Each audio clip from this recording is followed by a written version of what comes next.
Ram Charan the పెద్ద సినిమాలో fake and VFX బాడీయా ఇలాంటి చీప్ కామెంట్ చేసేటప్పుడు మీ ఇన్నర్కి ఒక ఫీలింగ్ వస్తుంది. దానికి నేను వాయిస్ ఓవర్ ఇస్తాను. ఈ వీడియో మొత్తం చూసేయండి. తన బాడీ బాక్స్ ఆఫీస్ అని రామ్ చరణ్ ని ఊరికే అనలేదు.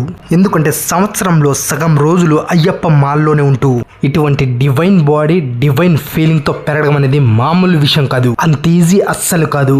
ఇక పెద్ద పెహల్వాన్ గ్లిమ్స్ రాగానే ప్రతి ఒక్కరు కూడా రామ్ చరణ్ ని ఆ ఆంజనేయ స్వామితో పోల్చడం, ఏకంగా దేవుడితోనే పోల్చడం అంటే అంతటి గొప్ప గౌరవం ఈ ఇండియాలోనే ఏ స్టార్ హీరోకు దక్కలేదని చెప్పాలి.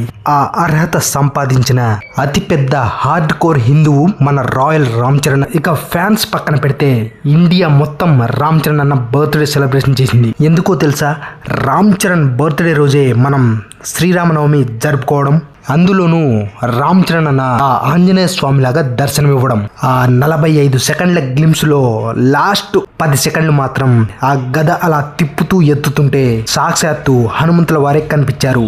ఇండియాలో ప్రతి ఒక్కరికి హనుమంతుడు, అర్జునుడు, భీముడు, కర్ణుడు, ఛత్రపతి శివాజీ మహారాజ్, శ్రీరాముడు, ఇలా ఏ రకమైన డివోషనల్ క్యారెక్టర్స్, హిస్టారికల్ క్యారెక్టర్స్ ఏది చూసుకున్నా రామ్ చరణ్ కి పర్ఫెక్ట్ గా సూట్ అవుతుంది అనడంలో ఏం మాత్రం సందేహమే లేదు. ఆ ప్రతి క్యారెక్టర్స్ కు రాయల్ లుక్ తీసుకురాగలడు. ఇక గుర్తు పెట్టుకోండి, ట్రోల్ చేసే వాళ్ళందరూ ఇది గేమ్ చేంజర్ అనుకున్నారా?